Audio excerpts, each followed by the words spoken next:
जय हिंद दोस्तों। कैसे हैं आप लोग। को हम कोशिका के बारे में पढ़ाए थे।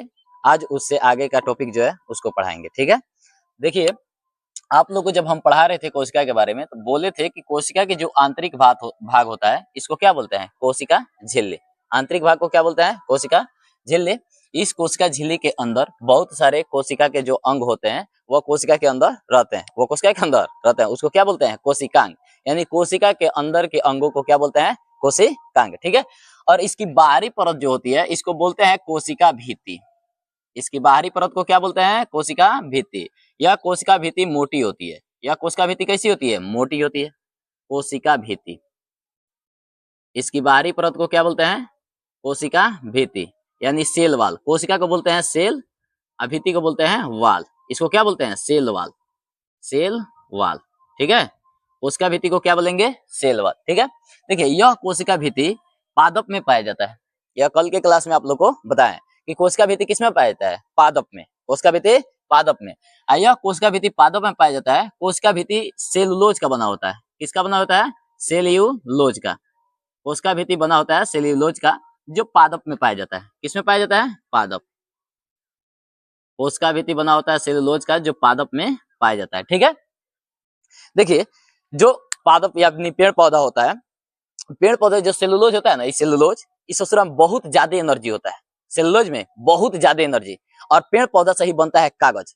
पेड़ पौधा से क्या बनता है, कागज। और जो कागज बनता है पेड़ पौधों को छीलकर, वो भी किसका बना है, सेलुलोज का।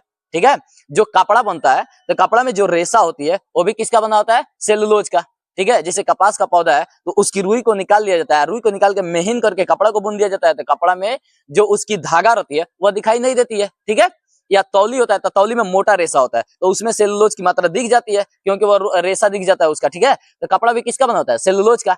और कागज भी किसका बनता है, सेलुलोज का, पेड़ पौधों को छीलकर। ठीक है, ये दोनों का दोनों बनता है सेलुलोज से। क्योंकि सेलुलोज, देखिए सेलुलोज में इतना ज्यादा एनर्जी पाया जाता है, इतना ज्यादा ऊर्जा पाया जाता है, जिसको हम पचा ही नहीं सकते हैं। सेलुलोज को हम नहीं पचा सकते हैं। ठीक है, देखिए जैसे सेलुलोज में इतना ज्यादा ऊर्जा होता है कि अगर 1 ग्राम अगर सेलुलोज खाएंगे आप, 1 ग्राम, तो 6000 ग्राम ग्लूकोज के बराबर होगा। 6000 ग्राम किसके बराबर होगा, ग्लूकोज के बराबर होगा। ठीक है, अगर मतलब 1 कण सेलुलोज का खाते हैं तो 6000 कण आपको ग्लूकोज का खाना पड़ेगा। हालांकि मनुष्य के शरीर में या जैसे मनुष्य के शरीर में हम लोग केवल आप ग्लूकोज पचाते हैं, सेलुलोज नहीं पचाते। आप बताइए जो ससुरा सेलुलोज खा के पचा लेगा ओकरा में एनर्जी बहुत ज्यादा मिलेगा, मिलेगा कि नहीं मिलेगा। जैसे हाथी लकड़ी चबाती है और उसका शरीर विशाल रहता है कि नहीं रहता है, हाथी का शरीर भी विशाल है क्योंकि सेलुलोज में एनर्जी ज्यादा। तो कल से आप लोग भी लकड़ी चबाइए, एकदम हाथी के जैसा देह होगा, लेकिन लकड़ी हम लोग में पचेगा नहीं। कपड़ा खाकर हम लोग पचा लेंगे, कपड़ा भी खाकर नहीं पचाएंगे। तो सेलुलोज हमारे शरीर में पचता नहीं है। ठीक है, जैसे छोटा मोटा जीव जानवर को देखा जाए, जैसे बकरी, क्या देखा जाए, बकरी। तो बकरी में आप खाती है पतई। बकरी क्या खाती है, पतई। जब बकरी पतई खाएगी तो पतई में पाया जाता है स्टार्च। पत्ती में क्या पाया जाता है, स्टार्च। तो स्टार्च पाएगी तो स्टार्च खाएगी तो उसके शरीर में कम एनर्जी बनेगा। ठीक है, तो उसका शरीर उतना विशाल भी नहीं होता है। देखिएगा जो अगर जीव जानवर लकड़ी चबाता होगा ना तो उसके शरीर में जाएगा सेलुलोज और पचेगा, उसका शरीर एकदम विशाल होगा। उसका शरीर कैसा होगा, विशाल। ठीक है, इसके आगे देखते हैं पेप्टिडोग्लाइकेन। जीवाणु में पाया जाता है पेप्टिडोग्लाइकेन। पेप्टिडोग्लाइकेन यह जीवाणु में पाया जाता है। देखिए जीवाणु भी जो होते हैं ना, जीवाणु ये भी एक प्रकार का पौधा ही होता है, लेकिन बहुत छोटा होता है। जीवाणु क्या होता है, एक प्रकार का पौधा होता है। कॉक भी क्या होता है, एक प्रकार का पौधा होता है, लेकिन यह बहुत छोटे होते हैं। जीवाणु बहुत छोटे होते हैं। जैसे दूध देखिएगा, दूध, तो दूध में जीवाणु पाए जाते हैं। ठीक है, और जो दूध में जीवाणु पाए जाते हैं वह जीवाणु क्या करते हैं, दूध को फाड़ देते हैं, दूध को फाड़ देते हैं। इन जीवाणुओं के अंदर एक कमी होता है कि इसको अगर गर्म करके ठंडा किया जाता है ना तो चटक जाते हैं। गर्म करके ठंडा किया जाएगा तो क्या होगा, जीवाणु चटक जाएंगे। तो जीवाणु जब चटक जाएंगे तो दूध फटेगा नहीं। तो देखिए क्या करेगा, जो दूध हलवाई जो होता है, दूध को जब रखता है ना तो गर्म करके तुरंत ठंडा कर देता है। ठीक है, जब तुरंत ठंडा करेगा तो दूध फटेगा नहीं।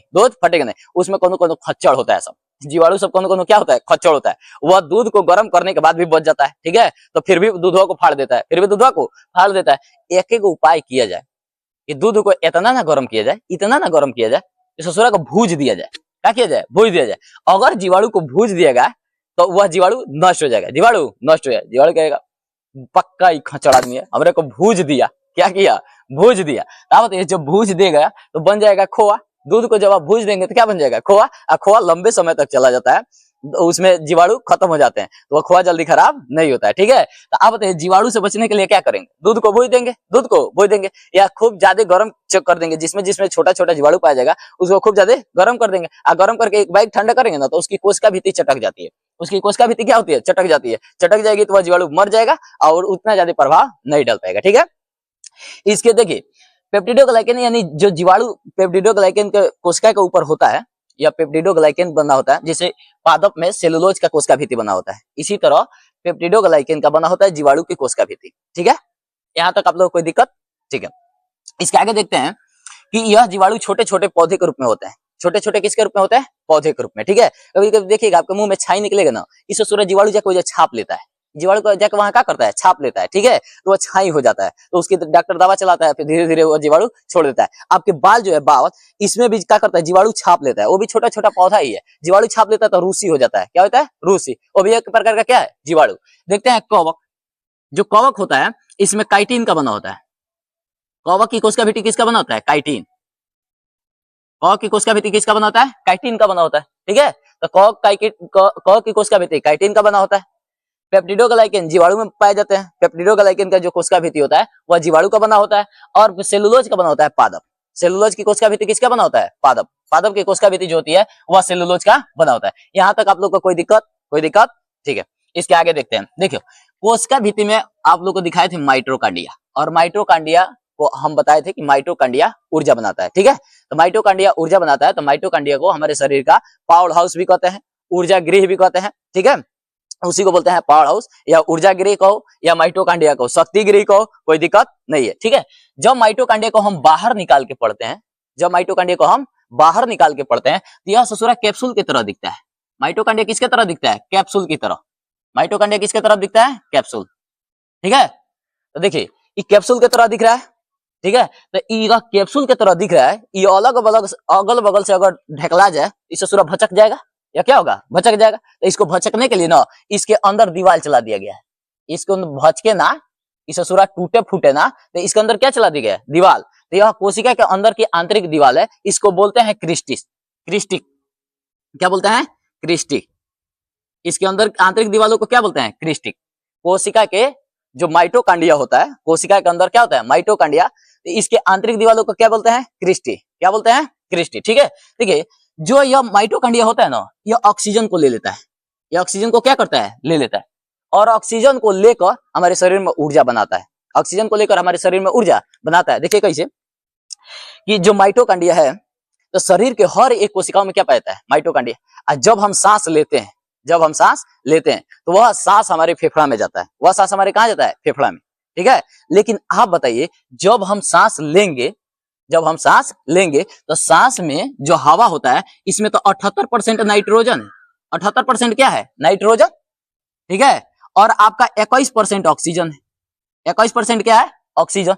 आप बताइए कि जब हमारे शरीर में अंदर जाएगा तो शरीर को केवल जरूरत होती है ऑक्सीजन की, न कि नाइट्रोजन का। तो दिक्कत हो जाएगा कि नहीं हो जाएगा? ठीक है, अब जब भी हम सांस लेते हैं तो उसमें धूल, कण, हवा, गर्दा सब जाता है कि नहीं जाता है? तो यह दिक्कत हो गया। तो जब हम सांस लेते हैं तो नाक के द्वारा लेते हैं। सांस किसके द्वारा लेते हैं? नाक के द्वारा। जब भी सांस लेंगे तो सांस को जब खींचेंगे ना, तो हमारे नाक में छोटे छोटे बाल होते हैं, वह जो छोटे छोटे धूल कण जाता है वह बाल उसको छान लेता है। ठीक है, इसके अंदर यहाँ नाक के अंदर म्यूकस होता है, चिपचिपा पदार्थ। म्यूकस क्या होता है? चिपचिपा पदार्थ। यह 2 दिन 4 दिन जब हम सांस लेते हैं ना, तो सांस उस चिपचिपा पदार्थ से टकराते हुए जाता है। वो चिपचिपा पदार्थ से क्या होता है? टकराते हुए जाता है। और जब उसे हवा टकराएगा तो जितना गर्दा होगा अपने में सटा लेगा। तो 2 दिन 4 दिन या 1 हफ्ता के बाद आप लोग उसको नाक में उंगली लगा के नकोट के निकाल लेते हैं। उसी को बोलते हैं नकटी। क्या बोलते हैं? नकटी। ठीक है, तो इसका प्रयोग आप बचपन में बहुत किए होंगे, निकाल के खा गए होंगे। ठीक है, तो आप बताइए नाक में जो 10 दिन के बाद या 5 दिन के बाद गर्दा जमता है कि नहीं जमता है? ठीक है, तो वह म्यूकस के अंदर जाके जम मतलब सटा रहता है, उसको नाक में उंगली लगा के आदमी निकाल देता है कि नहीं निकाल देता है? तो उसको नकटी बोलते हैं। उसके बाद चल जाता है अंदर। उसके बाद कहाँ चल जाता है? अंदर। आप बताइए जब अंदर जाएगा तो नाइट्रोजन भी जाएगा और ऑक्सीजन भी जाएगा। इसको कौन छानेगा? तो इसको छानने के लिए लगा दिया गया फेफड़ा। क्या लगा दिया गया? फेफड़ा। क्योंकि इसको छानने के लिए कोई ना कोई फिल्टर की जरूरत होगी। फिल्टर की जरूरत होगी। अब फिल्टर की जरूरत बना दिए भगवान फेफड़ा, कि फेफड़ा बन गया। अब यहाँ जाके ऑक्सीजन को छान लेगा, ऑक्सीजन को छान लेगा। तो जब भी हम सांस लेते हैं तो हमारे शरीर के जब अंदर जाता है तो क्या करता है, ऑक्सीजन को पकड़ लेता है, फटाफट ऑक्सीजन को चारों ओर से पकड़ लेगा कि तुम आओ तुम आओ तुम आओ, चारों ओर से ऑक्सीजन को पकड़ लेगा, ठीक है। और नाइट्रोजन कहता है हमको भी लेते चल भाई, कहता भाग ससुरा, मार के खेत देता है उसको, ठीक है। तो ऑक्सीजन मतलब नाइट्रोजन को नहीं लेता है और ऑक्सीजन को ले लेता है, ऑक्सीजन को ले लेता है।